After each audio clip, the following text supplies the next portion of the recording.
ఈ రాష్ట్ర ప్రభుత్వానికి, ముఖ్యమంత్రికి, మంత్రులకు అందరికి కూడా హరీష్ రావు గారు, కేటీఆర్ గారు, మా ఆర్ఎస్ ప్రవీణ్ అన్న కూడా మీ అవినీతి అంతా బయట పెడుతుండు. ఈ రాష్ట్రంలో నాకు తెలిసి 18 శాఖలలో అవినీతి బయట పెట్టిండ్రు.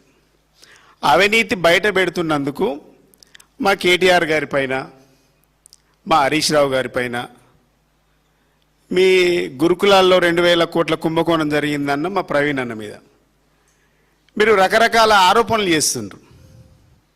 ఎందుకు? మీ బండారం బయట పెడుతున్నందుకే, వేరే ఏం లేదు. నిజంగా ఈ ప్రభుత్వానికి మీకు చిత్తశుద్ధి ఉంటే వాళ్ళు అడిగిన వాటి మీద సమాధానం చెప్పలేకపోయింది. ఇప్పటి వరకు కూడా అడిగిన ప్రశ్నలకు సమాధానం లేక మీరు కొత్త ఎజెండాను వేసుకున్నారు. రేవంత్ పాలనలో ఎట్లుందంటే, రేవంత్ రెడ్డి పాలనలో గ్లామర్ లేదు, ఆయన మాట్లాడే భాషలో గ్రామర్ లేదు. అందుకనే వాళ్ళు ఏం చేసిరంటే భూతాలను నమ్ముకొని ఒక ఏజెండా పెట్టుకొని మా మీద ఒక విష ప్రచారం చేస్తున్నారు. మా నాయకత్వం మీద క్యారెక్టర్ అసైడ్ చేస్తూ ఉన్నారు. మేము దీన్ని తీవ్రంగా ఖండిస్తూ ఉన్నాం. ఒకసారేమో హరీష్ రావు గారు ఎత్తు గురించి మాట్లాడిండు, మా కేటీఆర్ గారి గురించి కూడా మాట్లాడిండు. ఒకసారేమో పార్టీ మారుతుండని మాట్లాడిండు. ఇలా ఏం లేక ఇప్పుడు కొత్తగా ఏం ఎత్తుకున్నారంటే క్షుద్ర పూజలు చేస్తుండని మాట్లాడుతూ ఉన్నారు.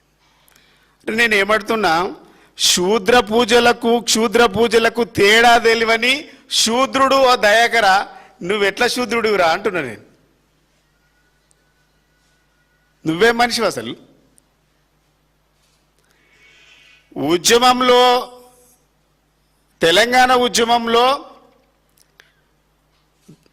రేవంత్ రెడ్డి గారు రైఫిల్ రెడ్డిగా మారిండు, విద్యార్థుల మీద గన్నులు ఎక్కుపెట్టి. అధికారంలోకి వచ్చినాక మారతాడేమంటే పాలనలో రూమర్స్ రెడ్డిగా మారిండు. ఏం లేదు, చేసింది ఏమి లేదు, చెప్పుకోవడానికి ఏం లేదు, చేయడానికి చేత కాదు. అందుకనే ఇప్పుడు చేతబడైన ఒక నినాదం ఎత్తుకొని రూమర్స్ క్రియేట్ చేస్తూ ఉన్నారు.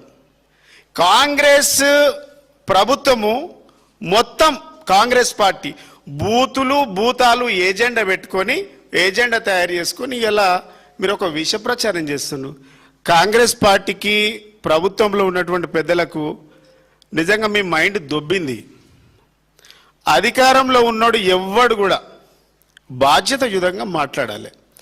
అసలు మూఢనమ్మకాలను పెంచి పోషిస్తుండ్రంటే డెఫినెట్గా మీలాంటి వాళ్ళ మీద పనిష్మెంట్ ఇవ్వాలి. ఒక ప్రభుత్వంలో ఉన్నోడు ఒకవైపు ఏమో మూఢనమ్మకాల మీద కొన్ని సంఘాలు పనిచేస్తున్నాయి, వాటిని నిర్మూలించడానికి. మీరేం చేస్తుండ్రు? అధికారంలో ఉండి, బాధ్యతాయుతమైనటువంటి పదవిలో ఉండి మీరు భూతాల గురించి, మీరు పూజలను గురించి, హిందూ ధర్మశాస్త్రాన్ని అవమానపరిచే విధంగా, కించపరిచే విధంగా మాట్లాడుతూ ఉన్నారు. అసలు మేము మనుషులను ఎట్లా ట్రీట్ చేయాలి? అంటే మీరు హరీష్ రావు గారి గురించి, కేటీఆర్ గారి గురించి మీ కుంభకోణాలన్నీ బయట పెడితే మీరు ప్రజల లోపల లోతుకు మీ మీద వ్యతిరేకత కూరుకుపోయింది.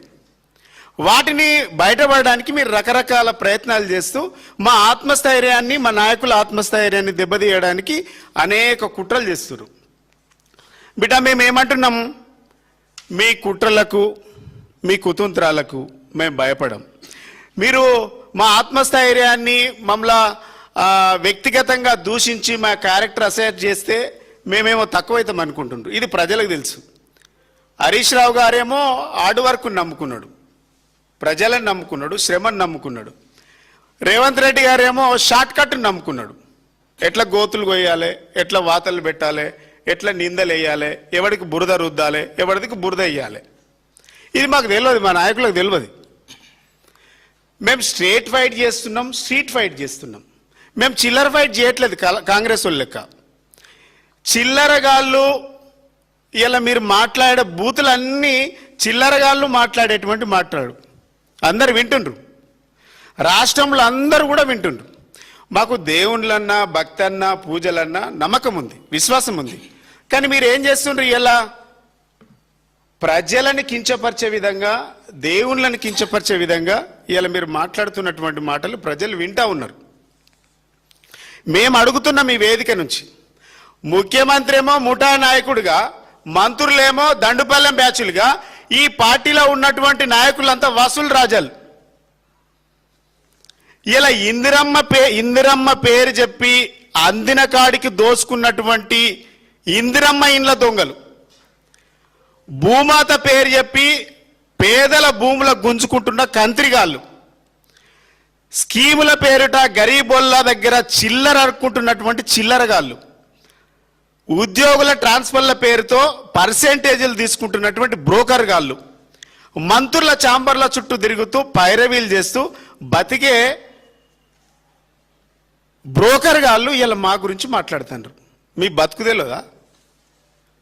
అలంపూర్లో చిన్న స్థాయి నుంచి చిన్న వాళ్ళ స్థాయి దగ్గర నుంచి డబ్బులు బెదిరించి అడుక్కుంటూ కాంట్రాక్టర్ల దగ్గర బెదిరించుట్టు సంస్కృతి మీది. మీరు ఆర్ఎస్ ప్రవీణ్ గారి గురించి మాట్లాడుతుంది. నేనేమంటున్నా, సంపత్ నువ్వు కూడా యూనివర్సిటీలో చదివిను, సంస్కారంతో మాట్లాడు. ఈ కాంగ్రెస్ పార్టీలో నాకు తెలిసి ఎవరికి సంస్కారమే లేదు, బూతులు తప్ప వేరే మాటలే లేవు, ఎవరికి సంస్కారం లేదు ఒక్కడికి. ఎందుకు మీ బతికెందుకు? మీదో బతుక? సంస్కారం లేని మీ బతుకు ఒక బతికేనా అంటున్నా నేను. నాకు తెలిసి శ్రీశ్రీ అంటుండేనేమో, మీది ఒక బతికేనా సందులలో పందుల వల్ల, కుక్కల వల్ల, నక్కల వల్ల. ఇది కాంగ్రెస్ వాళ్ళకు వర్తిస్తుంది. ఏం భాష అది? మాకు మాట్లాడరాదా? అరే అవులే, అరే వెదవా, అరే యూజ్లెస్ ఫెలో, అరే బేకూబ్, దయాకరు, ఇట్లాంటి వాళ్ళందరూ నేను అనలేనా? పెద్ద పెద్ద చదువులు చదవంగానే కాదు, అమెరికా పోయినా కూడా మీ బుద్ధి మారలే. మీరు హైదరాబాద్లో ఉన్న ఇదే, అమెరికా పోయినా కూడా మీ బుద్ధి గంతే. కుక్క తోకకు రాయి కడితే చక్కగా అంటే మీ బుద్ధి ఏడున్నా గంతే. దేశాలు దాటితేంది, మీరు పర్వతాలు దాటితేంది, మీరు సముద్రాలు దాటితేంది, మీ బుద్ధి గంతే. మీ బుద్ధి సంకుచిత బుద్ధి మీది, సంస్కారం లేనటువంటి బుద్ధి మీది. మీరు మా గురించి మాట్లాడతారు. నేనేమంటున్నా, కాంగ్రెస్ పార్టీలో మాట్లాడుతున్నటువంటి ఎస్సీ నాయకులు చేవెళ్ళ డిక్లరేషన్ చెప్పి 3 ఏళ్ళు అయింది రబాయ్. ఈ డిక్లరేషన్ ఎందుకు అమలైతలేదు ఒక్క నా కొడుకు అడిగిండా? విద్యాజ్యోతుల పథకం ఎందుకు అమలైతలేదని ఒకడు అడుగుతున్నాడా? గురుకుల విద్యాలయాల్లో 2000 కోట్ల కుంభకోణం జరిగింది, బంకర్ బెడ్లలో కుంభకోణం జరిగింది, గురుకులాల్లో కుంభకోణం జరిగింది. ఒక్క నా కొడుకు, ఒక్క ఎమ్మెల్యే ఒక్కడన్నా మాట్లాడిండా? పెద్ద పెద్ద మాటలు మాట్లాడుతుండ్రు. ఇలా నీ ప్రభుత్వాన్ని కాపాడడానికి దాసోహమై, ఎంగిలి మెతుకుల కోసం దాసోహమై సాగిల పడుతూ ఇలా మా మీద నిందలేస్తున్నాం. మీరు ఎట్లాగో మాట్లాడరు, మీరు పదవుల కోసం పెదవులు మూసులు. కాంగ్రెస్ పార్టీ నినాదమే ఆనాడు కేసీఆర్ గారు చెప్పిండ్రు. కాంగ్రెస్ పార్టీలో ఉన్నటువంటి ప్రతి నాయకుడు పదవుల కోసం పెదవులు మూసిండ్రు. తెలంగాణ ఉద్యమంలో అయినా, ఆనాడు రాజశేఖర రెడ్డి ఉన్నప్పుడు, రోషే ఉన్నప్పుడు, కిరణ్ కుమార్ రెడ్డి ఉన్నప్పుడు, ఇప్పుడు కూడా మీ సంస్కృతే పదవుల కోసం పెదవులు మూయడం. ఎస్సీ నియోజకవర్గాలలో మిమ్మల్ని గెలిపించిండ్రు. ఒక్కడన్నా ఎస్సీ డెవలప్మెంట్ ఫండ్ వస్తుందని మాట్లాడినరా? ఒక్క నాయకుడు. ఇక మమ్మల్ని తిట్టమంటే బట్టలు చదువుకొని ఇస్త్రీ వేసుకొని, ఆనాడు ఇస్త్రీ వేయించుకొని వచ్చి తిడుతుండ్రు. మిమ్మల్ని తిట్టినా కుక్కని తిట్టినా పెద్ద తేడేం లేదు, పెద్ద నష్టమే లేదు. ఎందుకు మా నోరు ఖరాబ్ అవుతుంది. దళిత బంధు ఇస్తామని చెప్పిండ్రు. అంబేద్కర్ యోజన కింద 12 లక్షలు ఇస్తామన్నాడు. ఒక్క ఎమ్మెల్యే దళిత బంధుకి ఎందుకు ఇస్తలేవా రేవంత్ రెడ్డి అని ఒక్క ఎమ్మెల్యే మాట్లాడిండా? ఒక మంత్రి మాట్లాడిండా? 10 పాస్ అయితే 10,000, 12 పాస్ అయితే 15,000, డిగ్రీ పాస్ అయితే 25,000, పీజీ పాస్ అయితే 1,00,000, పిహెచ్డి పాస్ అయితే 5 లక్షలు. ఒక్కడన్నా ఇప్పటి వరకు ఎందుకు ఇయ్యలేదని అడిగిండ్రా? మీ నెత్తురు ఎందుకు చచ్చిపోయింది అడుగుతున్నాను నేను. ఈ ప్రశ్నించే దగ్గర మీ నెత్తురు ఎందుకు చచ్చిపోయింది, ఎందుకు చావబడ్డది, ఎందుకు చౌటలైనరు అంటున్నా నేను. గురుకుల విద్యాలయాల్లో విషాహారం పెడితే 1000కి పైగా బిడ్డలు ఆసుపత్రి పాలైనరు. ఒక్కడన్నా చూడడానికి వచ్చిండ్రా మీరు? ఒక్కరన్నా ప్రశ్నించిండ్రా? మా పేద బిడ్డలు చదువుకోవడానికి పుస్తకాలు ఇవ్వట్లేదు, నాణ్యమైన తిండి పెట్టట్లేదు, ముఖ్యమంత్రి గారు నీవే శాఖ ఉంది, మా బిడ్డలకు మంచి అన్నం పెట్టు, మా బిడ్డలను హాస్పిటల్ చూపించు అని అడిగే దమ్ము మీకు లేదా? మీ నెత్తురు బానిసత్వానికి అలవాటు పడ్డది అంటున్నా నేను. మమ్మల్ని నిందించడం కాదు. మీ శరీరం బానిసత్వానికి దాసోహమైంది. మమ్మల్ని నిందిస్తే ఏం లాభం? 150 మంది బిడ్డలు చనిపోయినరు, ఒక్కరోజు రివ్యూ జరగలే. మీ నెత్తురు ఎందుకు మరుగుతలేదు? మీ నెత్తురు అమ్ముడు పోయింది. గివి కదా నువ్వు మాట్లాడాల్సింది. గురుకుల టెండర్లలో ఎవడెవడో టెండర్లు ఇచ్చిరు, ఎవరెవరికో ఇచ్చిరు. గురుకుల టెండర్లలో ఒక్క ఎస్సీ కాంట్రాక్టర్కి ఇయ్యలేదని అడిగే దమ్ము ఉందా మీకు? నేను అప్పుడు ఎస్సీ కమిషన్ చైర్మన్గా ఉన్నప్పుడు జీవో నంబర్ 56 కింద వితౌట్ ఈఎండి కింద ₹1,00,00,000 వరకు ఇచ్చే కాంట్రాక్టులు తెచ్చినాం. ఒక్కడికన్నా ఇప్పుడు కాంట్రాక్ట్ ఇచ్చిండ్రా మీరు? ఎందుకు అడుగుతలేరు? హాస్పిటల్లో కూడా మేము 16% రిజర్వేషన్ తీసుకొచ్చి కాంట్రాక్టులు ఇచ్చినాం. ఇవాళ ఒక్క రోజన్నా ఇచ్చిండ్రా? మాట్లాడుతుండ్రా? దాని మీద మిగిలిన శాఖలకు ఎందుకు దాన్ని విస్తీర్ణం చేస్తలేరని అడుగుతుండ్రా ఒక్కడైనా? లెదర్ ఇండస్ట్రీ సంస్థలో టెండర్ పడింది. మా ఎస్సీ మాదిగా ఉపకులాలకు, మాల ఉపకులాలకు ఎందుకు టెండర్ ఇయ్యలేని అడిగే దమ్ము మీకుందా? మీ దమ్ము లేదు, తెలిసిపోయింది. మీ దమ్ము ఏడ చూపించాలే? వెనకటికి సామెత ఉంటుంది, మా అమ్మ చెప్తుండే, దమ్ము లేనోడు దుమ్ములో కొట్లాడతాడట. మీరు ఉత్తగానే మాటలతో కొట్లాడుతున్నారు. మీరు కొట్లాడాల్సింది ముఖ్యమంత్రితో, మీరు మాట్లాడాల్సింది ముఖ్యమంత్రి పైన. ఆర్ఎస్ ప్రవీణ్ కుమార్ అనేటువంటి వ్యక్తి 7 సంవత్సరాల సర్వీస్ ఉంటే కూడా వాలంటరీ రిటైర్మెంట్ తీసుకొని ఈ వర్గాల కోసం, తెలంగాణ జాతి కోసం పనిచేయడానికి వచ్చిండు. ఒకవేళ ఆర్ఎస్ ప్రవీణ్ కుమార్ అనేటువంటి వ్యక్తే టిష్యూ పేపర్ లాంటి వాడైతే నీ ముఖ్యమంత్రి రమ్మని చెప్పిండు. నీ ముఖ్యమంత్రి కాంగ్రెస్కి వస్తే అధికార పగ్గాలు అప్పచెప్తా అని చెప్పిండు. ఒకవేళ అసమర్థుడైతే ఆయనకెందుకు ఆఫర్ ఇస్తాడు? అయినా మీలాగా అమ్ముడు పోయే రకం కాదు. అమ్ముడు పోయేటోళ్ళు, అక్కరగ్రానోళ్ళంతా కాంగ్రెస్ పార్టీలు ఉన్నారు. ఇలా ఆర్ఎస్ ప్రవీణ్ కుమారు నిబద్ధతో పనిచేసిండు కాబట్టి ఇలా మీరు ఇళ్ళకి రండి అని చెప్పిండు. ఆయన పోలే. ఇలా మీరు కాంట్రాక్టర్ల దగ్గర డబ్బులు తీసుకున్నటోడు, ట్రాన్స్ఫర్ల దగ్గర, ఉద్యోగుల దగ్గర పైరవీలు చేసి పైసలు అడుక్కునేటోడు కూడా ఇలా మా గురించి మాట్లాడుతున్నాడు. ఇలా మేము ఎమ్మెల్యేలకు మాట్లాడుతూ ఉన్నాం. ఏసీబీ దాడులలో రోజుకు ఒక ఎస్సీ అధికారైన యావరేజ్గా వారానికి 2 అధికారులు, ఎస్సీ అధికారులు, ఎస్టీ అధికారులు, వారంలో ఒక 2 వ్యక్తులు ఏసీబీ దాడులలో పట్టుబడుతున్నారు. ఒక్కరోజైనా ఈ ఏసీబీ దాడుల్లో పట్టుబడుతున్నటువంటి అధికారులకు అండగా నిలబడి ఇది నిజమా అబద్ధమా? మిగిలిన కులాల వ్యక్తులేమో, భీమరెడ్డి లాంటి వ్యక్తులకేమో బయట ఉండి ఇలా వాళ్ళ చుట్టూ దింపుకుంటూ ఉన్నారు కొటారి.